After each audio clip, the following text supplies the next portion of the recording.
आम्हाला आणि श्रद्धेय बाळासाहेब आंबेडकरांच्या पक्षाला सांगता की बीजेपीची बी टीम आहे, याद राखा. तुमचं नाव घेतल्याबरोबर खाली बसलेल्या महिला चप्पल काढायला लागल्यात. माझ्या माता भगिनींना विनंती करतो, तुम्ही आता चप्पल काढू नका. निवडणुकीच्या काळामध्ये जेव्हा त्या तुमच्याकडे सेक्युलर म्हणून मतदान मागायला येतील तेव्हा तुमच्या हातात चप्पल घ्या आणि त्यांना जाब विचारा.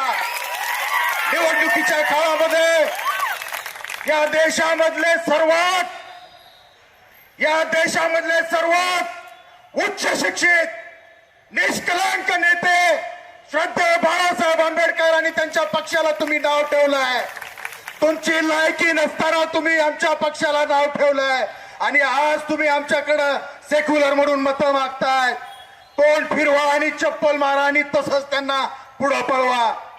आणि आज शपथ घ्या, आपली लोकशाही, आपले हक्क अधिकार संपवण्याची वेळ इथल्या बीजेपी, काँग्रेस, शिवसेना या सगळ्या पक्षांनी मिळून केलेली आहे.